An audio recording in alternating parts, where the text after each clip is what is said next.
Sungguh ironis, selama ini kita kayak diejek para koruptor. Udah ketangkep tapi masih berani cengengesan di depan kamera.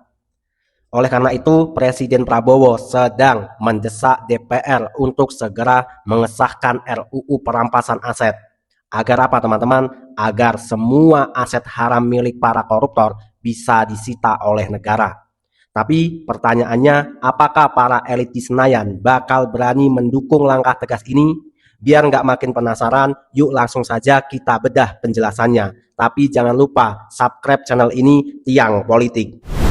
Sedih, ada oknum-oknum, ada pribadi-pribadi yang ingin cari kekayaan dari suatu pekerjaan atau suatu usaha yang begitu besar, begitu mulia untuk rakyat. Tapi apa boleh buat, kalau itu memang penyakit harus kita hadapi. Dengan sedih kita tindak, ya, dan kita terus akan tindak. Sekali lagi berkali-kali saya bilang bahwa percayalah, kita tidak akan pilih kasih, kita tidak akan tebang pilih, kita tidak akan tidak bertindak terhadap penyelewengan. Tentunya kita butuh kearifan kadang-kadang. Waktunya kapan, bila mana, di mana, bagaimana, ya, karena kita ingin menyehatkan badan Indonesia. Jujur saja, kita harus angkat topi dan memuji keberanian pemerintah saat ini. Jarang-jarang ada pemimpin yang berani secara terang-terangan bilang mau memburu, menyita, dan memiskinkan koruptor sampai ke akar-akarnya. Saya akan melawan korupsi dengan sekeras-kerasnya dan dengan segala tenaga dan upaya yang bisa saya kerahkan tanpa pandang bulu. Ini adalah angin segar yang sudah lama kita tunggu. Tapi masalahnya, niat baik dan keberanian saja tidak cukup kalau senjata utamanya, yaitu RUU perampasan aset, masih saja disandera di parlemen. Kita semua tentu berharap strategi ini berhasil total demi masa depan uang rakyat. Nah, pertanyaannya, menurut kalian pemerintah bakal menang melawan para penjarah uang negara ini atau justru bakal dijegal di tengah jalan? Mari kita bahas kenapa agenda ini bikin gemetar sebagian pihak. Sebagai rakyat kecil yang tiap hari kerja keras dan bayar pajak, kita tidak boleh lagi cuma diam melihat uang negara terus digerogoti oleh oknum pejabat korup dan para mafia anggaran. Ini Indonesia tidak baik-baik saja. Betul tidak teman-teman? Indonesia saat ini dikepung oleh para koruptor-koruptor, baik dari aparatur sipil negara maupun sampai ke pejabat-pejabat yang saat ini menjabat. Betul tidak teman-teman? Semua institusi, semua instansi yang ada di Republik Indonesia, semua sudah kemasukan tikus-tikus. Saat ini isu besar kita adalah RUU perampasan aset tindak pidana korupsi. Dan saat ini di Indonesia terkenal dengan Liga Korupsi. Korupsi apa aja yang ada di Indonesia yang saat ini sedang viral. Ini saatnya kita bersatu dan mengawal agenda besar ini sampai tuntas. Sebelum kita bedah strategi pemiskinan koruptor ini, yuk luangkan waktu 1 detik untuk like, subscribe, dan share video ini ke seluruh grup WhatsApp keluarga maupun teman kalian. Makin banyak video ini disebar, makin nyaring suara dan desakan rakyat terdengar. Dan coba absen dulu di kolom komentar, dari kota atau daerah mana kalian menonton video ini. Mari kita tunjukkan bahwa dari Sabang sampai Merauke, rakyat Indonesia kompak dan tidak akan pernah menyerah melawan kejahatan korupsinya. Pastikan tonton video ini sampai selesai agar kita sama-sama makin paham dan tidak gampang dibodohi. Mari kita masuk ke pembahasan pertama. Indonesia ini sebenarnya sangat kaya raya, tapi kenapa rakyatnya masih banyak yang sengsara? Jawabannya sangat simpel, karena uang negara yang harusnya buat rakyat malah ludes digondol para maling berdasi. Kita, rakyat kecil, sudah muak ditindas. Saatnya bersatu lawan para koruptor. Teman-teman, tulis bentuk dukungan kalian di kolom komentar sekarang juga.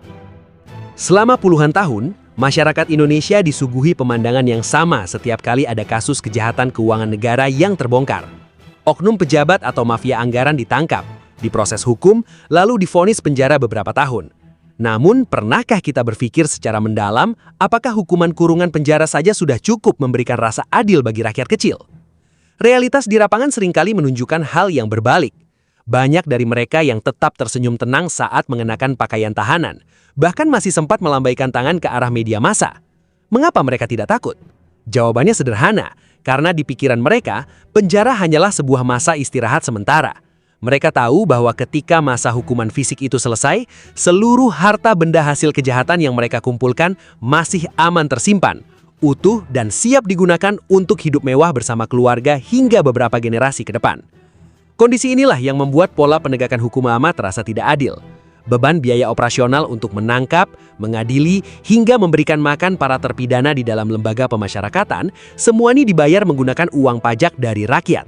Artinya, rakyat kecil yang sudah dirugikan karena uang pembangunannya dicuri harus kembali membiayai hidup para oknum tersebut selama masa kurungan. Sungguh sebuah ironi yang sangat menyakitkan. Oleh sebab itu, kini muncul pendekatan baru yang jauh lebih rasional dan progresif dari pemerintah. Fokus utama tidak lagi sekadar memasukkan orang ke dalam sel, melainkan memburu, menyita, dan merampas seluruh aset hasil kejahatan sampai ke akar-akarnya. Gagasan ini berlandaskan pada prinsip dasar bahwa kejahatan keuangan adalah tindakan yang dihitung berdasarkan untung dan rugi. Jika seorang oknum menghitung bahwa resiko di penjara 5 tahun masih sebanding dengan harta puluhan miliar yang bisa disembunyikan, maka praktik tersebut akan terus berulang. Namun, jika resikonya diubah secara total, yaitu penjara ditambah pembekuan serta penyitaan seluruh kekayaan pribadi hingga melarat, maka kalkulasi keuntungan tersebut akan menjadi minus. Menghentikan akses ekonomi mereka bukan sekadar tindakan hukuman, melainkan strategi utama untuk mengembalikan uang rakyat agar bisa dipakai membangun fasilitas umum yang berdampak langsung bagi masyarakat luas. Wah, gimana mau maju kalau koruptor masih bisa hidup enak? Kalau serius mau bersih-bersih, DPR wajib berani sahkan RUU perampasan aset. Kenapa harus takut? Namanya wakil rakyat, ya turutin dong suara rakyat. Kalian, teman-teman, setuju nggak kalau RUU perampasan aset langsung disahkan? Ketik setuju di kolom komentar. Untuk mewujudkan strategi pemiskinan koruptor secara nyata dan tidak sekadar menjadi wacana di atas kertas, negara membutuhkan sebuah regulasi penegakan hukum yang kuat, tajam, serta efektif. Regulasi tersebut tidak lain adalah rancangan Undang-Undang Perampasan Aset. Selama ini, instrumen hukum yang dimiliki oleh penegak hukum seringkali menghadapi jalan buntu ketika mencoba mengejar kekayaan hasil kejahatan yang disembunyikan dengan rapi. Prosedur hukum konvensional menuntut bahwa untuk menyita harta seseorang, proses peradilan pidana terhadap individunya harus berjalan sampai selesai dan berkekuatan hukum tetap. Proses panjang tersebut seringkali memakan waktu bertahun-tahun melalui berbagai tingkatan persidangan. Sementara proses persidangan berlarut-larut, para oknum dan mafia anggaran memiliki banyak kesempatan untuk memindahkan, menyamarkan, atau melarikan aset-aset hasil kejahatan tersebut ke luar negeri atau ke rekening pihak lain, sehingga pada akhirnya negara hanya mendapatkan sisa-sisa yang nilainya sangat kecil. Disinilah letak perbedaan mendasar dan keunggulan dari rancangan Undang-Undang Perampasan Aset. Regulasi ini membawa sebuah konsep progresif yang dikenal dengan mekanisme perampasan aset, tanpa harus menunggu vonis pidana terhadap orangnya secara langsung. Mekanisme ini berfokus pada status keabsahan aset itu sendiri. Logika hukum yang digunakan sangat sederhana dan mudah dipahami oleh orang awam. Setiap harta kekayaan yang dimiliki oleh pejabat publik maupun pihak-pihak yang berhubungan dengan pengelolaan anggaran negara harus dapat dijelaskan asal-usulnya secara jujur dan transparan. Jika ada seseorang yang memiliki kekayaan bernilai fantastis, seperti deretan mobil mewah, tanah di mana-mana, atau simpanan rekening yang melimpah, namun jumlah tersebut sama sekali tidak sebanding dengan profil pendapatan resminya, maka yang bersangkutan wajib membuktikan di hadapan pengadilan dari mana harta tersebut diperoleh secara sah. Jika pemilik harta mampu membuktikan bahwa kekayaan tersebut berasal dari warisan keluarga, hasil usaha yang jujur, atau bisnis yang legal, maka hak milik atas harta tersebut dijamin penuh oleh hukum dan tidak akan diganggu-gugat sedikit pun. Sebaliknya, apabila yang bersangkutan tidak mampu membuktikan keabsahan asal-usul kekayaan tersebut, maka hukum menganggap bahwa harta itu diperoleh secara tidak sah dan merupakan bagian dari penjarahan kekayaan negara. Berdasarkan kondisi tersebut, negara berhak merampas seluruh aset tersebut demi hukum untuk dikembalikan kepada pemilik resminya, yaitu seluruh rakyat Indonesia. Skema ini membawa dampak yang sangat besar terhadap keuangan publik. Setiap rupiah, miliaran, hingga triliunan dana yang berhasil disita dan dirampas oleh negara tidak akan mengendap begitu saja, melainkan dialirkan kembali ke dalam kas negara sebagai penerimaan negara bukan pajak. Coba kita bayangkan bersama betapa besarnya manfaat nyata yang bisa dirasakan oleh masyarakat kecil jika dana-dana hasil perampasan tersebut disalurkan secara transparan ke sektor-sektor vital kehidupan. Di sektor pendidikan, triliunan rupiah uang negara yang selamat dapat langsung digunakan untuk memperbaiki ribuan fasilitas sekolah dasar dan menengah di daerah-daerah terpencil yang kondisi atapnya hampir ambruk, dindingnya retak, atau tidak memiliki fasilitas meja dan kursi yang layak. Anak-anak dari keluarga kurang mampu tidak perlu lagi belajar dalam ketakutan atau mempertaruhkan keselamatan mereka menyeberangi jembatan rusak hanya untuk mendapatkan hak pendidikan dasar. Di sektor kesehatan publik, uang hasil penyitaan aset tersebut dapat dialokasikan untuk melengkapi fasilitas rumah sakit umum daerah dan puskesmas di berbagai pelosok Nusantara dengan alat-alat medis modern, seperti mesin pemindai, alat cuci darah, hingga ketersediaan obat-obatan gratis yang berkualitas. Rakyat kecil yang sedang sakit tidak perlu lagi mengantre sangat lama, atau terbang ribuan kilometer ke kota-kota besar, hanya untuk mendapatkan layanan medis darurat. Begitu pula di sektor pertanian dan infrastruktur desa, dana pemulihan aset ini bisa dipakai untuk membangun saluran irigasi yang merata, menyediakan subsidi pupuk yang tepat sasaran bagi para petani, serta memperbaiki jalan-jalan penghubung antar desa agar hasil panen dapat diangkut dengan biaya yang murah. Namun, terlepas dari seluruh manfaat luar biasa tersebut bagi kesejahteraan rakyat banyak, fakta di lapangan menunjukkan bahwa perjalanan rancangan Undang-Undang Perampasan Aset untuk disahkan menjadi undang-undang resmi berjalan sangat alot dan penuh hambatan. Regulasi ini telah diusulkan dan diperdebatkan selama bertahun-tahun, melewati beberapa periode kepemimpinan dan pergantian anggota parlemen, tetapi posisinya seringkali terombang-ambing di daftar prioritas pembentukan undang-undang. Publik melihat ada keengganan yang sangat terasa dari sebagian elit politik untuk segera mengetok palu pengesahan aturan ini. Muncul berbagai alasan teknis dan perdebatan yang mengemuka di ruang publik. Sebagian pihak berpendapat bahwa mekanisme perampasan aset sebelum ada vonis pidana dapat berpotensi melanggar hak asasi manusia atau disalahgunakan untuk kepentingan politik tertentu. Namun, jika kita teliti secara jernih, argumentasi tersebut sangat kontradiktif dengan semangat keadilan sosial. Hak milik yang dilindungi oleh konstitusi dan hukum negara adalah hak milik yang didapatkan melalui cara-cara yang halal, jujur, dan sah. Harta yang didapatkan dari hasil menyalahgunakan kewenangan atau menggerogoti hak rakyat kecil pada dasarnya bukanlah hak milik yang sah, melainkan barang curian yang harus segera dikembalikan kepada pemilik aslinya. Keengganan dan alotnya proses pengesahan ini justru melahirkan tanda tanya besar di tengah masyarakat. Mengapa sebuah aturan yang dengan jelas bertujuan melindungi uang rakyat dan memiskinkan para penjarah anggaran justru begitu ditakuti?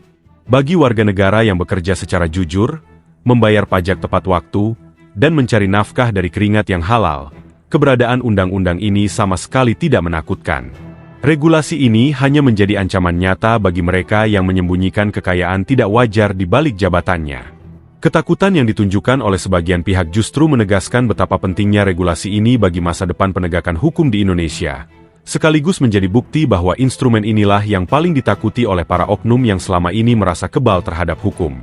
Meskipun konsep pemiskinan koruptor dan pengesahan regulasi perampasan aset menawarkan harapan besar bagi masa depan penegakan hukum di negara kita, kita harus tetap bersikap realistis bahwa jalan menuju perubahan tersebut tidak pernah mudah. Membongkar jaringan kejahatan keuangan modern memerlukan kerja keras, ketelitian, serta keberanian tingkat tinggi. Di era digital saat ini, para oknum penjarah anggaran negara dan mafia keuangan tidak lagi menyimpan hasil kejahatannya dengan cara-cara konvensional, seperti menumpuk uang tunai di dalam koper atau menyembunyikannya di bawah kasur rumah. Modus operandi yang digunakan telah berkembang menjadi sangat rumit, canggih, dan melintasi batas-batas wilayah negara. Para pelaku kejahatan keuangan modern memanfaatkan berbagai celah dalam sistem perbankan global dan teknologi keuangan terbarukan untuk menyamarkan kekayaan haram mereka. Harta hasil kejahatan tersebut seringkali dilarikan ke luar negeri, diubah bentuknya menjadi aset digital yang sulit dilacak, atau diinvestasikan ke dalam instrumen pasar modal melalui perusahaan-perusahaan cangkang yang didirikan di wilayah surga pajak. Selain itu, praktik yang paling sering ditemukan di dalam negeri adalah menyamarkan kepemilikan aset dengan cara mendaftarkan sertifikat tanah, bangunan mewah, maupun kendaraan berharga atas nama pihak lain, seperti anggota keluarga, kerabat jauh, atau bahkan orang-orang yang bekerja pada mereka yang sebenarnya tidak tahu apa-apa. Kondisi inilah yang menjadikan proses pelacakan dan pembuktian aset menjadi sebuah tantangan teknis yang sangat berat. Untuk menghadapi kecanggihan modus operandi ini, penegak hukum tidak bisa lagi bekerja menggunakan cara-cara lama yang lambat dan birokratis. Dibutuhkan kesiapan sistem administrasi data nasional yang terintegrasi secara transparan, pemanfaatan teknologi intelijen keuangan canggih, serta kerjasama internasional yang erat dengan lembaga-lembaga penegak hukum di berbagai negara. Sinergi yang kuat antara ketegasan pimpinan eksekutif, Kementerian Keuangan, intelijen keuangan melalui lembaga pelaporan transaksi, serta aparat penegak hukum di lapangan menjadi kunci utama untuk membongkar teka-teki aliran dana mencurigakan tersebut hingga ke titik paling akhir. Namun, di atas semua aspek teknis dan birokrasi hukum tersebut, ada satu faktor yang jauh lebih menentukan keberhasilan perjuangan besar ini, yaitu hadirnya kontrol sosial dan pengawalan yang konsisten dari seluruh lapisan masyarakat. Sejarah telah membuktikan bahwa perubahan hukum dan reformasi birokrasi yang progresif jarang sekali lahir murni dari kebaikan hati para elit. Kebijakan-kebijakan yang berpihak pada keadilan rakyat hampir selalu lahir karena adanya gelombang desakan moral yang kuat, masif, dan tidak pernah surut dari publik. Disinilah letak peran vital masyarakat kecil dan generasi muda di era digital saat ini. Kehadiran teknologi informasi dan media sosial telah memberikan kekuatan baru di tangan rakyat. Jika di masa lalu perdebatan mengenai undang-undang atau pengusutan kasus-kasus besar hanya terjadi di dalam ruang-ruang rapat yang tertutup dan jauh dari jangkauan publik, kini situasinya telah berubah total. Setiap dinamika pembahasan regulasi di parlemen, setiap kejanggalan dalam penanganan kasus, serta setiap tindak tanduk pejabat publik dapat dipantau secara langsung oleh jutaan pasang mata netizen melalui layar ponsel masing-masing. Suara rakyat yang bersatu di media sosial bukan lagi sekadar obrolan tanpa makna, melainkan telah bertransformasi menjadi bentuk tekanan moral yang sangat efektif. Ketika masyarakat secara konsisten menyuarakan pentingnya pengesahan aturan perampasan aset, membagikan informasi edukatif mengenai bahaya kejahatan keuangan, serta menuntut transparansi atas pengembalian aset negara, para pembuat kebijakan di lembaga legislatif maupun eksekutif tidak bisa lagi berpaling atau pura-pura tidak mendengar. Mereka akan berpikir ribuan kali untuk mencoba mengulur-ulur waktu atau memperlemah substansi aturan jika mengetahui bahwa setiap tindakan mereka diawasi secara cermat oleh konstituennya. Oleh karena itu, perjuangan melawan penjarahan uang negara tidak boleh berhenti sebagai penonton yang pasif. Menjaga dan mengawal uang rakyat adalah tanggung jawab moral bersama sebagai warga negara yang mencintai negerinya. Kita harus menolak untuk menjadi bangsa yang permisif atau maklum terhadap praktik-praktik penyalahgunaan kekuasaan. Kita harus membiasakan diri untuk bersikap kritis terhadap setiap kebijakan publik dan terus memberikan dukungan penuh kepada setiap langkah berani yang diambil oleh pemerintah dalam menindak tegas para penjarah anggaran tanpa pandang bulu. Menghukum oknum pejabat yang curang tanpa merampas seluruh kekayaan hasil kejahatannya ibarat mencabut rumput liar hanya pada bagian daunnya saja. Akarnya akan tetap tertanam kuat di dalam tanah dan siap untuk tumbuh kembali menjadi tanaman pengganggu di masa depan. Sebaliknya, memburu, menyita, dan mengembalikan seluruh harta tersebut ke kas negara adalah cara terbaik untuk mencabut kejahatan hingga ke akar-akarnya, memastikan bahwa tidak ada lagi insentif ekonomi yang bisa menghidupkan kembali praktik-praktik koruptif di kemudian hari. Melalui persatuan suara rakyat, pengawasan publik yang ketat, serta komitmen penegakan hukum yang tanpa kompromi, kita memiliki peluang besar untuk merebut kembali hak-hak ekonomi kita yang telah dirampas. Mari kita terus kawal proses ini bersama-sama demi mewujudkan tata kelola pemerintahan yang bersih, transparan, dan berkeadilan, agar setiap rupiah dari anggaran negara benar-benar kembali dan dirasakan manfaatnya oleh seluruh rakyat Indonesia dari Sabang sampai Merauke. Sebagai rakyat kecil yang sehari-hari berjuang di garis depan kehidupan, melintasi terik matahari dan hujan demi mencari nafkah yang halal, kita menyimpan kerinduan yang sangat mendalam di dalam dada. Kerinduan akan lahirnya keadilan yang sejati, di mana setiap tetes keringat orang-orang kecil dihargai, dan setiap rupiah dari pajak yang kita setorkan benar-benar kembali untuk membiayai masa depan anak cucu kita. Di balik rasa lelah dan riak dinamika bangsa yang kerap membuat kita mengelus dada, jujur saja, di lubuk hati kita yang paling dalam, kepercayaan itu tidak pernah sepenuhnya padam. Kita masih memiliki keyakinan yang teguh bahwa di antara sekian banyak pejabat dan wakil rakyat di negeri ini, masih banyak sosok-sosok yang bersih, jujur, berintegritas, serta benar-benar tulus bekerja untuk kemakmuran rakyat banyak. Harapan inilah yang menjaga lentera semangat kita tetap menyala. Kita percaya bahwa kepemimpinan yang berani dan berpihak pada kebenaran tidak akan pernah berjalan sendirian. Ketika ada pimpinan negara yang memiliki komitmen kuat untuk membersihkan birokrasi, memburu para penjarah anggaran, dan mengembalikan hak-hak ekonomi rakyat, disitulah seluruh doa dan dukungan orang kecil membumbung tinggi. Kita selalu menyertakan doa-doa terbaik dalam setiap sujud dan ibadah kita, memohon kepada Tuhan Yang Maha Esa agar beliau senantiasa dilimpahkan kesehatan, keteguhan hati, perlindungan dari segala ancaman, serta keberanian yang tidak pernah surut dalam menjalankan amanah rakyat yang sangat berat ini. Doa ini adalah wujud cinta tulus dari masyarakat bawah yang menginginkan negeri tercinta ini maju dan dihormati di mata dunia. Namun, kita juga harus jujur pada diri sendiri bahwa perjuangan besar untuk membebaskan bangsa ini dari cengkeraman kejahatan keuangan tidak bisa hanya dibebankan pada satu atau dua pimpinan saja. Perang melawan korupsi adalah tanggung jawab kolektif seluruh elemen bangsa, terutama para pemimpin partai politik yang memegang kendali atas proses pembentukan hukum di parlemen. Oleh karena itu, dari balik panggung kehidupan rakyat biasa, kami menyampaikan sebuah imbauan yang sangat tulus kepada para ketua umum partai politik di seluruh Indonesia. Mari kita sejenak menepikan perbedaan warna bendera, mengesampingkan kalkulasi politik jangka pendek, dan menyatukan genggaman tangan demi satu tujuan mulia yang sama, menyelamatkan masa depan Republik Indonesia. Kerjasama dan persatuan para pimpinan partai politik sangat dinantikan oleh puluhan juta rakyat dari Sabang sampai Merauke. Rakyat merindukan sebuah momentum bersejarah di mana seluruh ketua umum partai duduk bersama di satu meja, bergandengan tangan, dan secara bulat menyepakati pengesahan rancangan undang-undang perampasan aset menjadi undang-undang yang sah. Pengesahan regulasi ini akan menjadi bukti paling nyata bahwa para pimpinan bangsa memiliki komitmen yang sama tinggi untuk memiskinan para oknum yang berani merampas uang rakyat. Jika seluruh kekuatan politik bersatu mengetok palu pengesahan aturan perampasan aset ini, maka pesan yang disampaikan kepada dunia sangatlah jelas. Tidak ada lagi tempat bersembunyi bagi para pencuri anggaran di tanah air tercinta ini.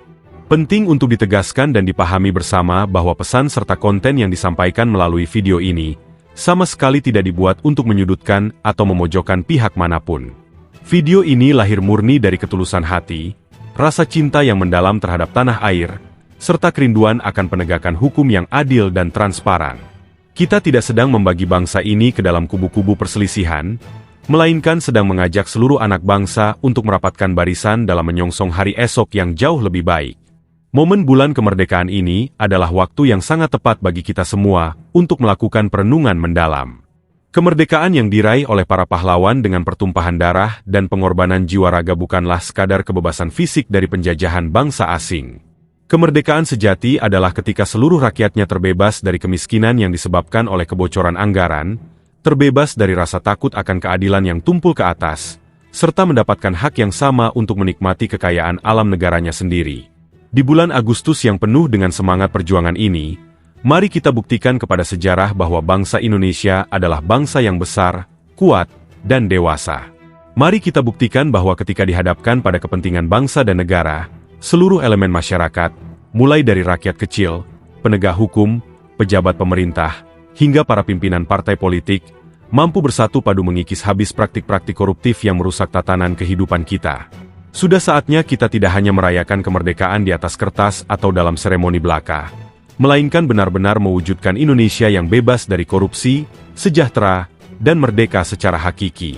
Oke teman-teman, terima kasih masih bersama Tiang Politik.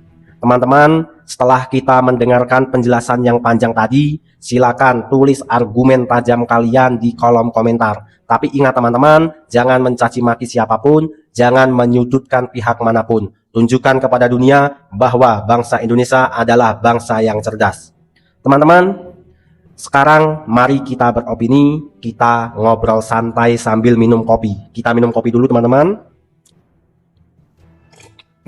Alhamdulillah.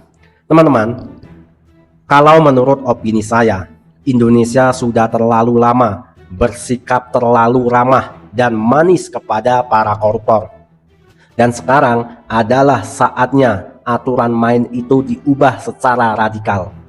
Selama puluhan tahun, rakyat Indonesia seperti dipaksa menonton pertunjukan komedi yang menyakitkan hati. Ada pejabat yang jelas-jelas ditangkap karena mencuri uang negara. Tidak sedikit teman-teman, sampai ratusan bahkan triliunan rupiah. Tetapi saat keluar dari gedung pemeriksaan, mereka masih bisa tersenyum lebar, cengengesan, dan melambaikan tangan ke kamera media seolah-olah tidak berbuat salah. Teman-teman, rompi oran yang mereka pakai sama sekali tidak memberikan rasa malu. Mengapa mereka bisa sesongong itu? Jawabannya simpel, karena mereka tahu hukum kita selama ini cuma mengurung fisiknya, tapi membiarkan dompet dan seluruh harta kekayaan hasil curiannya tetap aman. Teman-teman, memenjarakan koruptor tanpa merampas habis hartanya adalah sebuah kekonyolan hukum yang sangat mahal harganya. Coba kita pakai logika sederhana. Ketika seorang pejabat divonis penjara 5 atau 7 tahun, apa yang sebenarnya terjadi di balik jeruji besi? Bukan rahasia umum.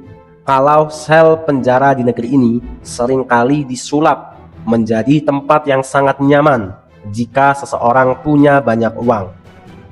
Ada pendingin udara, ada tempat tidur yang empuk, ada TV dengan layar datar, sampai ada akses komunikasi. Sementara di luar penjara, anak dan istri dan keturunan mereka tetap bisa hidup bergelimang harta. Uang hasil rampokan yang disembunyikan itu terus bekerja, dipakai buat berbisnis, bahkan dipakai buat menyewa pengacara mahal agar hukumannya bisa dipotong atau diremisi. Bagi orang yang moralnya sudah bobrok, di penjara beberapa tahun demi mengamankan puluhan miliar rupiah bukanlah sebuah penderitaan, melainkan sebuah masa pensiun sementara yang sangat menguntungkan. Teman-teman, lebih parahnya lagi, seluruh proses memenjarakan koruptor itu biayanya menggunakan pajak rakyat. Dari biaya penyidikan polisi dan jaksa, proses sidang yang panjang, sampai biaya makan dan pembinaan mereka di dalam lapas, semuanya dibayar dari keringat rakyat kecil, dari petani, pedagang di pasar, hingga buruh pabrik. Artinya apa teman-teman? Artinya rakyat kecil dibikin menderita 2 kali. Yang pertama, uang proyek fasilitas publik mereka dicuri. Yang kedua, uang pajak mereka dipakai buat menghidupi sang pencuri di dalam sel. Ini adalah bentuk ketidakadilan yang sangat nyata dan tidak boleh terus kita biarkan. Teman-teman, oleh karena itu, strategi baru yang kini digagas oleh Presiden Prabowo untuk mengesahkan rancangan undang-undang perampasan aset adalah langkah yang sangat tepat, sangat rasional, dan harus didukung oleh seluruh rakyat Indonesia tanpa keraguan. Teman-teman, kunci utama dari strategi ini didasari oleh logika yang sangat simpel. Koruptor tidak pernah takut pada penjara, tetapi mereka sangat takut jika dimiskinkan. Teman-teman, melalui mekanisme perampasan aset berbasis non-pidana, aturan ini memberikan wewenang penuh kepada negara untuk memburu, untuk melacak, dan menyita harta gaib milik pejabat yang asal-usulnya mencurigakan. Logika gampangnya seperti ini teman-teman. Jika ada seorang pejabat publik dengan gaji resmi cuma puluhan juta per bulan, tetapi mendadak punya rumah bak istana, memiliki deretan mobil mewah, dan simpanan rekening fantastis hingga puluhan miliar rupiah, Anda wajib membuktikan dari mana uang itu berasal. Jika pejabat itu gagal membuktikan bahwa kekayaan itu didapat dari bisnis yang halal dan sah di hadapan hukum, maka detik itu juga negara berhak menyita seluruh harta tersebut untuk dikembalikan kepada seluruh rakyat Indonesia. Teman-teman, langkah ini bakal merusak total perhitungan bisnis haram para penjahat anggaran. Ketika korupsi tidak lagi menghasilkan kekayaan melimpah, melainkan justru menghancurkan seluruh harta benda hingga anak cucunya jatuh melarat, maka tidak akan ada lagi pejabat yang berani-berani yang mencoba-coba untuk menyentuh 1 rupiah pun uang rakyat. Inilah yang membuat Indonesia nanti ke depan akan bebas dari kejahatan korupsi. Teman-teman, terima kasih telah menyimak. Semoga kedepannya Indonesia akan jauh lebih baik, rakyatnya akan jauh lebih sejahtera, dan para pejabat adalah pejabat yang jujur, yang berani, yang tulus bekerja untuk rakyat. Teman-teman, terima kasih telah menyimak sampai akhir. Apabila ada kurangnya, saya mohon maaf. Apabila ada kata-kata yang salah, saya mohon maaf. Apabila teman-teman memiliki pandangan lain, silakan tulis di kolom komentar. Terima kasih, saya host Tiang Politik, undur diri. Sampai bertemu di video selanjutnya. Merdeka, merdeka, rakyat lawan korupsi.